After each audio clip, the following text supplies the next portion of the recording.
വേഗം വരുന്ന യേശുക്രിസ്തുവിൻ്റെ നിസ്തുല നാമത്തിൽ നിങ്ങൾക്കെല്ലാവർക്കും എൻ്റെ സ്നേഹവന്ദനം.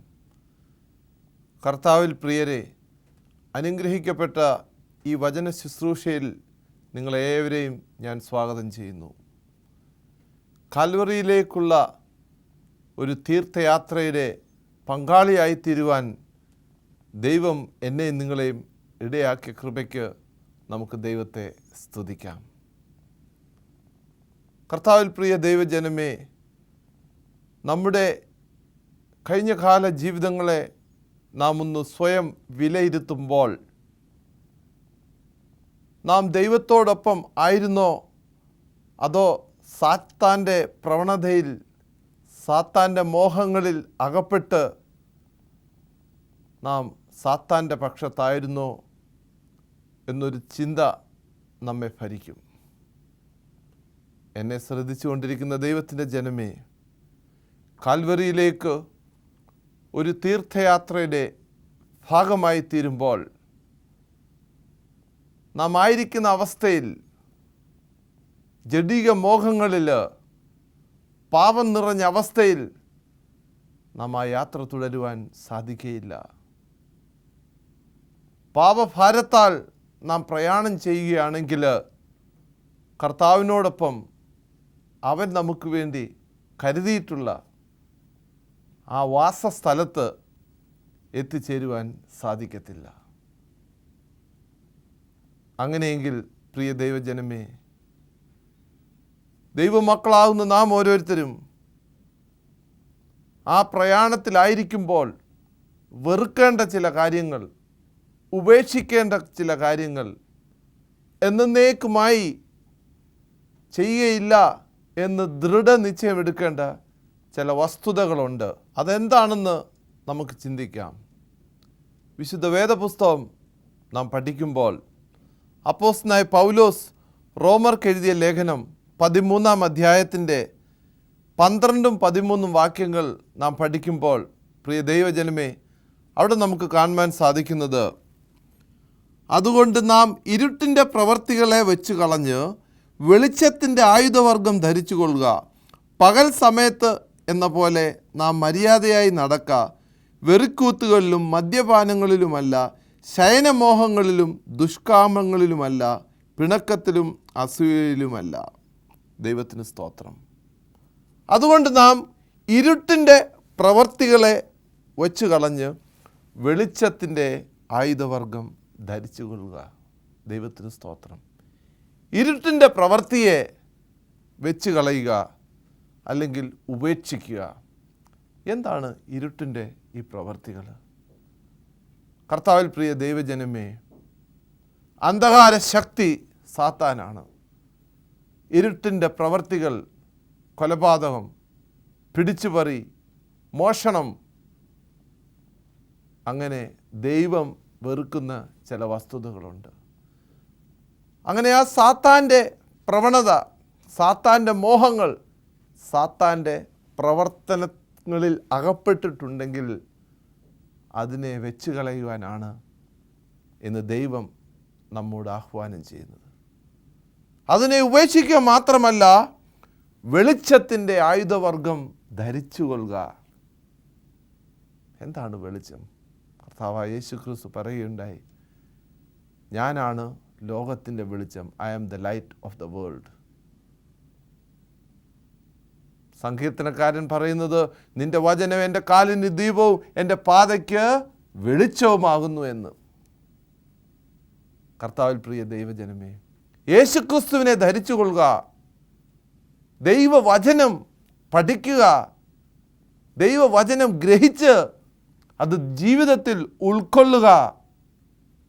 അതാണ് നാം ചെയ്യേണ്ടത്.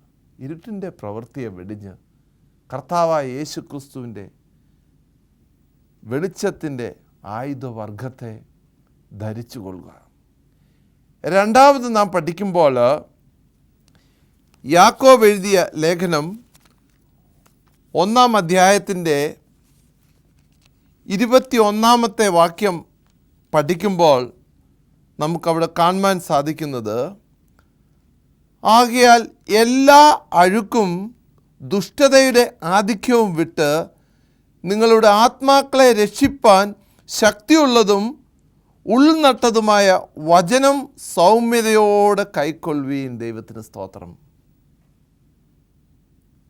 എല്ലാ അഴുക്കും ദുഷ്ടതയുടെ ആധിക്യവും വിട്ട് നമ്മുടെ ആത്മാക്കളെ രക്ഷിപ്പാൻ ശക്തിയുള്ള വചനം സൗമ്യതയോടുകൂടി കൈക്കൊള്ളുവീൻ. അഴുക്കും ദുഷ്ടതയും മ്ലേച്ഛതകൾ, നമ്മുടെ ശരീരത്തെ മലിനമാക്കുന്ന വസ്തുതകൾ,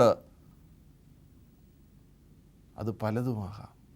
ദൈവവചനം നമ്മോട് പറയുന്നത്, റോമർക്കെഴുതിയ ലേഖനം 12-ാം അധ്യായത്തിൻ്റെ 1-2 വാക്യങ്ങൾ, സഹോദരന്മാരെ, ഞാൻ ദൈവത്തിൻ്റെ മനസ്സലിവ് ഓർപ്പിച്ച് നിങ്ങളെ പ്രബോധിപ്പിക്കുന്നത്, നിങ്ങൾ ബുദ്ധിയുള്ള ആരാധനയായി നിങ്ങളുടെ ശരീരങ്ങളെ ജീവനും വിശുദ്ധിയും ദൈവത്തിന് പ്രസാദവുമുള്ള യാഗമായി സമർപ്പിപ്പീൻ.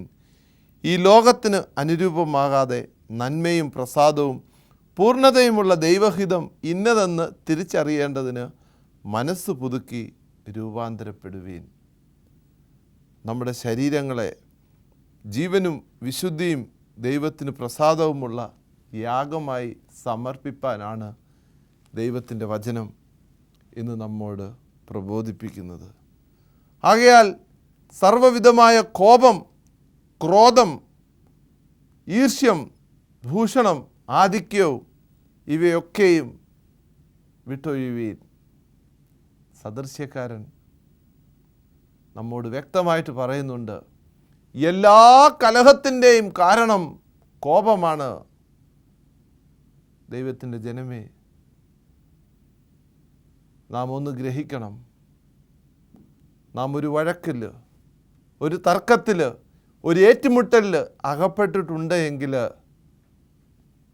ആ വ്യക്തിയോട് കോപിക്കുന്നതിന് പകരം അവനോട് ക്ഷമിക്കുക എന്നുള്ളൊരു മനോഭാവമാണ് നമുക്ക് എങ്കിൽ ആ വ്യക്തിയെ നമുക്ക് നേടാൻ സാധിക്കും. അതുമാത്രവുമല്ല, ഒരു വൻ വിപത്തിൽ നിന്ന്, വൻ ദോഷത്തിൽ നിന്ന്, വൻ അപകടത്തിൽ നിന്ന് നമ്മെ തന്നെ രക്ഷിപ്പാനും അതിന് സാധിക്കുമെന്ന്.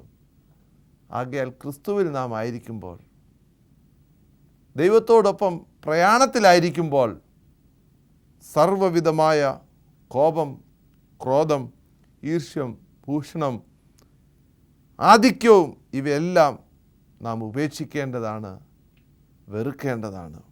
അപ്പോസ്തലനായ പൗലോസ് എഫീസ്യർക്ക് എഴുതിയ ലേഖനം 4-ാം അധ്യായത്തിൻ്റെ 25-ാമത്തെ വാക്യം നാം വായിക്കുമ്പോൾ അവിടെ കാണുവാൻ സാധിക്കുന്നത്, ആകയാൽ ഫോഷ്ക് ഉപേക്ഷിച്ച് ഓരോരുത്തൻ താൻ താൻ്റെ കൂട്ടുകാരനോട് സത്യം സംസാരിപ്പീൻ. ദൈവത്തിന് സ്തോത്രം. വളരെ വ്യക്തമായിട്ട്, വളരെ ലളിതമായിട്ട് നമുക്ക് മനസ്സിലാക്കാവുന്ന രീതിയിൽ പൗലോസ് ഇവിടെ വിവരിക്കുകയാണ്. എല്ലാ ഫോഷ്കും ഉപേക്ഷിച്ച്, എല്ലാ വ്യാജവും ഉപേക്ഷിച്ച്, എല്ലാ അസത്യവും ഉപേക്ഷിച്ച്, എല്ലാ കളവും വഞ്ചനയും ഉപേക്ഷിച്ച് ഓരോരുത്തൻ താൻ താൻ്റെ കൂട്ടുകാരനോട് സത്യം സംസാരിപ്പീൻ. ദൈവത്തിന് സ്തോത്രം. അത് പൗലോസ് മാത്രമല്ല, വിശുദ്ധ വേദപുസ്തകം നാം പഠിക്കുമ്പോൾ സങ്കീർത്തനക്കാരനും അതിനെക്കുറിച്ച് നല്ലതായിട്ട് നമ്മെ പ്രബോധിപ്പിക്കുന്നുണ്ട്. സങ്കീർത്തനങ്ങൾ 15-3 നാം പഠിക്കുമ്പോൾ അവിടെ കാണുവാൻ സാധിക്കുന്നത്, നാവുകൊണ്ട് കുരള പറയാതെയും തൻ്റെ കൂട്ടുകാരനോട് ദോഷം ചെയ്യാതെയും കൂട്ടുകാരന് അപമാനം വരുത്താതെയും ഇരിക്കുന്നവൻ. ദൈവത്തിന് സ്തോത്രം. സങ്കീർത്തനങ്ങൾ 15 അത് തുടങ്ങുന്നതിന് തന്നെ, യഹോവേ, നിൻ്റെ കൂടാരത്തിൽ ആർ പാർക്കും, നിൻ്റെ വിശുദ്ധ പർവ്വതത്തിൽ ആർ വസിക്കും. ദൈവത്തിൻ്റെ കൂടാരത്തിൽ, ദൈവത്തിൻ്റെ വിശുദ്ധ പർവ്വതത്തിൽ പാർക്കുന്നതിനുള്ള ഒരു ക്വാളിറ്റീസ്, അല്ലെങ്കിൽ അവിടെ പാർക്കുന്നതിനുള്ള ആവശ്യകതകൾ അടങ്ങിയിട്ടുള്ള ഒരു വാക്യമാണത്. ദൈവത്തിൻ്റെ സന്നിധിയിൽ ദൈവത്തോടൊപ്പം നാം ആയിത്തീരണമെങ്കിൽ ഹൃദയപൂർവ്വം നാം സത്യം സംസാരിക്കുന്നവരും നാവുകൊണ്ട് കുരള പറയാതെയും കൂട്ടുകാരനെതിരെ ദോഷം ചെയ്യാതെ ഇരിക്കുന്നവർ ആയിരിക്കണം. ആയതിനാൽ പ്രിയമുള്ള ദൈവജനമേ, ഫോഷ്ക്ക് നാം ഉപേക്ഷിക്കുക, സത്യം സംസാരിക്കുക. എന്നെ ശ്രദ്ധിച്ചുകൊണ്ടിരിക്കുന്ന ദൈവത്തിൻ്റെ ജനമേ, നാവുകൊണ്ട് പറയുന്ന ഒരു കള്ളം, ഒരു ഫോഷ്ക്ക് മതി വലിയ വിപത്ത്, വലിയ ആപത്ത്, അപകടം സൃഷ്ടിക്കുവാൻ. അതുകൊണ്ട് ക്രിസ്തുവിലായിരിക്കുന്ന നാം ഇനി കള്ളം പറയുകയില്ല എന്ന് ഒരു നിശ്ചയമെടുക്കാൻ കൂടി ഈ ശുശ്രൂഷ ഇടയാക്കട്ടെ എന്ന് ഞാൻ പ്രാർത്ഥിക്കുന്നു. വീണ്ടും അതേ അധ്യായത്തിൽ തന്നെ എഫേസ്യർ 4:22 നാം പഠിക്കുമ്പോൾ നാം വെറുക്കേണ്ട അല്ലെങ്കിൽ നാം ഉപേക്ഷിക്കേണ്ട മറ്റൊരു വസ്തുത അവിടെ കാണുവാൻ സാധിക്കും. 22-23 നമുക്ക് പഠിക്കാം. മുമ്പിലത്തെ നടപ്പ് സംബന്ധിച്ച് ചതിമോഹങ്ങളാൽ വഷളായി പോകുന്ന പഴയ മനുഷ്യനെ ഉപേക്ഷിച്ച് നിങ്ങളുടെ ഉള്ളിലെ ആത്മാവ് സംബന്ധമായി പുതുക്കം പ്രാപിച്ച് സത്യത്തിൻ്റെ ഫലമായ നീതിയിലും വിശുദ്ധിയിലും ദൈവാനുരൂപമായി സൃഷ്ടിക്കപ്പെട്ട പുതിയ മനുഷ്യനെ ധരിച്ചു കൊള്ളുവീൻ. ദൈവത്തിന് സ്തോത്രം. പഴയ മനുഷ്യനെ ഉപേക്ഷിച്ച് പുതിയ മനുഷ്യനെ ധരിച്ചു കൊള്ളുവീൻ. പഴയ മോഹങ്ങളെ, അത് പലതുമാകാം, ദൈവത്തിൽ ആകുന്നതിന് മുൻപ് നമ്മെ ഭരിച്ചിരുന്ന ആ പഴയ മോഹങ്ങൾ, ദൈവത്തോടൊപ്പം ആയിരുന്നതിന് മുമ്പ് സാത്താൻ്റെ പ്രലോഭനങ്ങളിൽ ആയിത്തീർന്ന് അവൻ്റെ ഇഷ്ടാനുസരണമുള്ള ജീവിത രീതിയിൽ നമ്മുടെ പ്രവർത്തികൾ, നമ്മുടെ പ്രസ്താവനകൾ, നമ്മുടെ സംഭാഷണങ്ങൾ, നാം ഏർപ്പെട്ടിരുന്ന എല്ലാ കാര്യങ്ങളെയും ഉപേക്ഷിച്ച് പുതിയ മനുഷ്യനെ ധരിച്ചുകൊള്ളി. അപ്പോസ്തലനായ പൗലോസ് വളരെ വ്യക്തമായിട്ട് പറയുന്നുണ്ട്, ഒരുവൻ ക്രിസ്തുവിലായാൽ അവൻ പുതിയ സൃഷ്ടി അത്രേ. കർത്താവിൽ പ്രിയ ദൈവജനമേ, ഞാനും നിങ്ങളും ക്രിസ്തുവിലാവുമ്പോൾ നാം ഒരു പുതിയ സൃഷ്ടിയാണ്, പുതിയ മനുഷ്യനെയാണ് നാം ധരിച്ചിരിക്കുന്നത്. ആ പുതിയ മനുഷ്യൻ മറ്റാരുമല്ല, കർത്താവായ യേശു ക്രിസ്തുവാണ്. വീണ്ടും നാം പഠിക്കുമ്പോൾ അപ്പോസ്തലനായ പത്രോസ്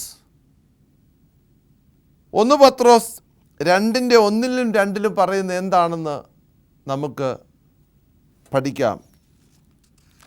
അവിടെ നാം വായിക്കുമ്പോൾ കാണുവാൻ സാധിക്കുന്നത്, ആകയാൽ സകല ദുഷ്ടതയും എല്ലാ ചതിവും വ്യാജഭാവവും അസൂയയും എല്ലാ നുണയും നീക്കിക്കളഞ്ഞ് ഇപ്പോൾ ജനിച്ച ശിശുക്കളെപ്പോലെ രക്ഷയ്ക്കായി വളരുവാൻ വചനം എന്ന മായമില്ലാത്ത പാൽ കുടിപ്പാൻ വാഞ്ചിപ്പീൻ. ദൈവത്തിന് സ്തോത്രം. എന്നെ ശ്രദ്ധിച്ചുകൊണ്ടിരിക്കുന്ന ശ്രേഷ്ഠ ജനമേ, ഇന്ന് ദൈവത്തിൻ്റെ ആത്മാവ് നിങ്ങളോട് പറയുന്നത്, സകല ദുഷ്ടതയും എല്ലാ ചതിയും വ്യാജഭാവവും അസൂയയും നുണയും നീക്കിക്കളഞ്ഞ് ഇപ്പോൾ ജനിച്ച ഒരു ശിശുവിനെ പോലെ, ഇപ്പോൾ ജനിച്ച ഒരു ശിശുവിനെ പോലെ എന്ന് നാം പറയുമ്പോൾ ഈ അസൂയയും നുണയും വ്യാജവും ഒന്നും അതിന് അറിയത്തില്ല. നാം അപ്രകാരം ആയിരിപ്പിൻ എന്നാണ് പറയുന്നത്. സകലവിധ ദുഷ്ടത, മറ്റുള്ളവരെ വെറുക്കുന്ന ഒരു രീതി, ചതിവ്, വഞ്ചന, വ്യാജഭാവം, ഞാൻ ഏതോ ആണ്, എന്നിലേതോ ശക്തിയുണ്ട്, ഞാൻ കഴിഞ്ഞേ ഉള്ളൂ മറ്റാര് എന്നുള്ള സ്വയം ഒരു അവബോധം, അത് അഹങ്കാരത്തിലേക്ക് നമ്മെ നയിക്കും. വ്യാജഭാവം അരുത്. അസൂയ, മറ്റുള്ളവൻ്റെ സ്വത്ത് കണ്ട്, മറ്റുള്ളവൻ്റെ വളർച്ച കണ്ട് അസൂയപ്പെടുക. പ്രിയ സ്നേഹിത, നിൻ്റെ സ്നേഹിതൻ്റെ വളർച്ച കണ്ട് നീ അസൂയപ്പെട്ടാൽ അത് നിന്നെ നാശത്തിലേക്ക് നയിക്കത്തുള്ളൂ. നീ പ്രാർത്ഥിക്ക്, നീ പ്രാർത്ഥിക്ക്, നീ പ്രാർത്ഥിച്ച് പ്രവർത്തിക്ക്. ദൈവം നിന്നെയും ഉയർത്തും. ഇന്ന് ദൈവത്തിൻ്റെ വചനം പറയുന്നത്, നിന്നിൽ അടങ്ങിയിരിക്കുന്ന എല്ലാ ദുഷ്ടതയും, വ്യാജഭാവവും, ചതിവും, നുണയും, അസൂയയും ഇവയെല്ലാം നീ വെടിഞ്ഞ് വചനമെന്ന മായമില്ലാത്ത പാൽ കുടിപ്പാൻ വാഞ്ചിപ്പീൻ. വചനം പഠിക്കുവാൻ, വചനം ഗ്രഹിക്കുവാൻ, വചനത്തിന് ആസ്പദമായ ഒരു ജീവിതം നയിപ്പാൻ നീ വാഞ്ചിപ്പീൻ. നീ അതിലേക്ക് ശ്രമിക്കുന്നുണ്ടോ? വചനം നിന്നെ വഴി നടത്തും. അവസാനമായിട്ട് എബ്രായർക്ക് എഴുതിയ ലേഖനം 12-ാം അധ്യായത്തിൻ്റെ 1-ാമത്തെ വാക്യം നാം പഠിക്കുമ്പോൾ അവിടെ നമുക്ക് കാണുവാൻ സാധിക്കുന്നത്, കർത്താവായ യേശു ക്രിസ്തുവിനെ നാം പിന്തുടരുമ്പോൾ, കർത്താവായ യേശു ക്രിസ്തുവിൻ്റെ പാത നാം പിന്തുടരുമ്പോൾ, കാൽവറിയിലേക്കുള്ള നമ്മുടെ തീർത്ഥയാത്രയിൽ നാം ഉപേക്ഷിക്കേണ്ട മറ്റൊരു വസ്തുതയാണ്. എബ്രായർ 12:1 ഇപ്രകാരം പറയുന്നു, ആകയാൽ നാമും സാക്ഷികളുടെ ഇത്ര വലിയൊരു സമൂഹം നമുക്ക് ചുറ്റും നിൽക്കുന്നതുകൊണ്ട് സകല ഭാരവും മുറുകെ പറ്റുന്ന പാപവും വിട്ട് നമുക്ക് മുൻപിൽ വെച്ചിരിക്കുന്ന ഓട്ടം സ്ഥിരതയോടുകൂടി ഓടുക. ദൈവത്തിന് സ്തോത്രം. എന്നെ ശ്രദ്ധിച്ചുകൊണ്ടിരിക്കുന്ന ദൈവത്തിൻ്റെ ജനമേ, സകല ഭാരവും മുറുകെ പറ്റുന്ന പാപവും വിട്ട്. എന്താണ് സകല ഭാരവും മുറുകെ പറ്റുന്ന പാപം? പാപത്തിൽ നാം ആയിരിക്കുമ്പോൾ പാപം ഒരു ഭാരം തന്നെയാണ്. ഒരു വാഹനത്തെ സംബന്ധിച്ച് നാം പറയുമ്പോൾ അതിനൊരു ലിമിറ്റേഷനുണ്ട്. അതിൽ കയറ്റാവുന്ന ലോഡിന്, അതിൽ കയറ്റാവുന്ന ചരക്കിന്. ആ ലിമിറ്റേഷൻ, ആ പരിമിതി കഴിഞ്ഞാൽ അതിന് ചലിക്കാൻ പ്രയാസമായിരിക്കും, അതിന് മുന്നോട്ട് പോകാൻ പ്രയാസമായിരിക്കും. അതുപോലെ തന്നെ നമ്മെ അലട്ടുന്ന പാപം ഭാരമാവുമ്പോൾ, അത് അതികഠിനമാവുമ്പോൾ, ക്രിസ്തീയ ജീവിതത്തിൽ മുൻപോട്ട് നാം ഓടുവാൻ, മുൻപോട്ട് നാം പോകുവാൻ, കർത്താവിനോടൊപ്പം പോകുവാൻ അത് പ്രയാസമായിരിക്കും. അതാണ് ദൈവം പറയുന്നത്, സകല ഭാരവും മുറുകെ പറ്റുന്ന പാപം വിട്ട് നമുക്ക് മുൻപേ വെച്ചിരിക്കുന്ന ഓട്ടം സ്ഥിരതയോടുകൂടി ഓടുക. എന്നെ ശ്രദ്ധിച്ചുകൊണ്ടിരിക്കുന്ന ദൈവത്തിൻ്റെ ജനമേ, നമുക്ക് മുൻപേ ഒരു ഓട്ടം ദൈവം വെച്ചിട്ടുണ്ട്. ആ ഓട്ടം സ്ഥിരതയോടുകൂടി ഓടുക. ഇന്ന് അതാണ് ദൈവം നമ്മോട് പറയുന്നത്. ദൈവം നമുക്ക് മുൻപേ വെച്ചിരിക്കുന്ന ആ ഓട്ടം സ്ഥിരതയോടുകൂടി ഓടുക. പിന്നിലുള്ളത് ഒന്നും നാം നോക്കരുത്. പിന്നിലുള്ളതൊക്കെയും മറന്ന് മുൻപിലുള്ള ലക്ഷ്യത്തിലേക്ക് ഓടുക. അതാണ് പൗലോസും നമ്മെ പ്രബോധിപ്പിക്കുന്നത്. നമുക്കായിട്ട് കർത്താവ് വെച്ചിട്ടുള്ള ആ ലക്ഷ്യം, ആ പാത മാത്രം ലക്ഷ്യം വെച്ച് മുന്നോട്ട് ഓടുക. അപ്പോസ്തലനായ പൗലോസ് ഫിലിപ്പിയർക്ക് എഴുതിയ ലേഖനം 4-ാം അധ്യായത്തിൻ്റെ 13-ാമത്തെ വാക്യത്തിൽ പറയുന്നത്, എന്നെ ശക്തനാക്കുന്നവൻ മുഖാന്തരം ഞാൻ സകലത്തിലും മതിയാകുന്നു. ദൈവത്തിന് സ്തോത്രം. I can do all things through Christ which strengtheneth me. എന്നെ ശക്തനാക്കുന്നവൻ മുഖാന്തരം ഞാൻ സകലത്തിലും മതിയാകുന്നു.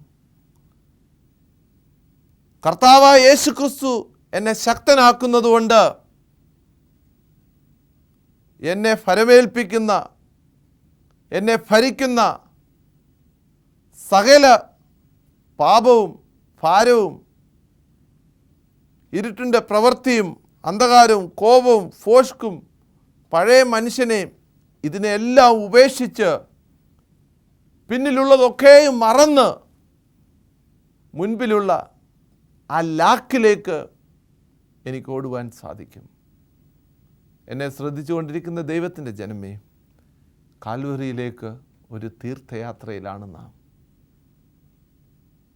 നമ്മെ അലട്ടുന്ന, നമ്മെ ഭരിക്കുന്ന ഈ പഴയ മോഹങ്ങളിൽ നമ്മിലുണ്ട് എങ്കിൽ എന്നെ ശ്രദ്ധിച്ചുകൊണ്ടിരിക്കുന്ന പ്രിയ സഹോദര, പ്രിയ സഹോദരി, കാൽവറിയിലേക്കുള്ള നിൻ്റെ പ്രയാണം പൂർത്തീകരിക്കുകയില്ല. നീ ലക്ഷ്യസ്ഥാനത്ത് എത്തിച്ചേരുകയില്ല. നിൻ്റെ അരുമരക്ഷനായ യേശു ക്രിസ്തുവിനെ നിനക്ക് കാണുവാൻ സാധിക്കുകയില്ല. നീ നിശ്ചയമായിട്ടും അത് ഉപേക്ഷിക്കണം. ദൈവം നിന്നെക്കുറിച്ച് ആഗ്രഹിക്കുന്നതും അതുതന്നെയാണ്. നിൻ്റെ പാപവും ഭാരവും എല്ലാം അവനിൽ പരിമേൽപ്പിക്കുക. നിൻ്റെ പ്രയാസം, ബുദ്ധിമുട്ടുകൾ എന്താണെങ്കിലും അത് കർത്താവിൽ പരമേൽപ്പിക്കുക. അവൻ നിന്നെ ആശ്വസിപ്പിക്കും, നിനക്ക് ബലം നൽകും, നിനക്ക് ശക്തി നൽകും. ശൗൽ എന്ന ബാല്യക്കാരനെ അപ്പോസ്തലനായ പൗലോസായിട്ട് കർത്താവായ യേശു ക്രിസ്തുവിന് മാറ്റുവാൻ സാധിച്ചുവെങ്കിൽ നിന്നെയും എന്നെയും ശ്രേഷ്ഠമേറിയ ഒരു നായകനായിട്ട്, ക്രിസ്തുവിൻ്റെ ഒരു ധീര പോരാളിയായിട്ട് മാറ്റുവാൻ അവന് സാധിക്കും. നിങ്ങളതിൽ വിശ്വസിക്കുന്നു? അങ്ങനെയെങ്കിൽ പ്രിയ ദൈവജനമേ, ഇനിയുള്ള നാളുകളിൽ എന്നെ ഭരിച്ചിരുന്ന ദുഷ്ടമോഹങ്ങളെല്ലാം വിട്ട്, ആ പഴയ മനുഷ്യനെ വിട്ട് ഇനി ഞാൻ എൻ്റെ യേശുവിന് വേണ്ടി ജീവിക്കുമെന്ന് നിങ്ങൾക്ക് പറയുവാൻ സാധിക്കും. ശേഷമുള്ള നാളുകൾ ഞാൻ അവൻ്റെ കാൽപ്പാടുകളെ പിന്തുടർന്ന് അവൻ എനിക്ക് വേണ്ടി കരുതിയിട്ടുള്ള ആ ലക്ഷ്യസ്ഥാനത്തേക്ക് എത്തിച്ചേരുവാൻ ഞാൻ വാഞ്ചിക്കും എന്ന് നിങ്ങൾക്ക് പറയുവാൻ സാധിക്കും. അങ്ങനെ ആയിരിക്കട്ടെ നിങ്ങളുടെ പ്രാർത്ഥന. നമുക്ക് പ്രാർത്ഥിക്കാം. ഞങ്ങളെ സ്നേഹിക്കുന്ന ഞങ്ങളുടെ വാഴ്ത്തപ്പെട്ട നല്ല ദൈവമേ, കർത്താവേ, അടിയങ്ങൾ പാപികളും ദോഷികളും ആവുന്നു. അടിയങ്ങളെ ഭരിക്കുന്ന പഴയ മോഹങ്ങൾ, ഫോഷ്ക്, ചതിവ്, വഞ്ചന, അസൂയ ഇവയെല്ലാം വിട്ട് കർത്താവേ അങ്ങയുടെ കാൽപ്പാടുകൾ പിന്തുടരുവാൻ അടിയങ്ങളെ ഇടയാക്കണമെന്ന് പ്രാർത്ഥിക്കുന്നു. എന്നെ ശക്തനാക്കുന്നവൻ മുഖാന്തരം ഞാൻ സകലത്തിലും മതിയാകാനാവുന്നുവെന്ന് ഞങ്ങൾ വിശ്വസിക്കുന്നു. അങ്ങയുടെ ശക്തിയാൽ ഞങ്ങളെ നിറയ്ക്കണമെന്ന് പ്രാർത്ഥിക്കുന്നു. അങ്ങയുടെ കാൽപ്പാടുകൾ പിന്തുടരുവാനും കാൽവറിയിലേക്കുള്ള ആ തീർത്ഥയാത്ര ധന്യമാക്കുവാനും അടിയങ്ങളെ ഇടയാക്കണം. യേശു ക്രിസ്തു മുഖേന അപേക്ഷിക്കുന്നു. കൃപയോട് കേൾക്കുമാറാണമേ.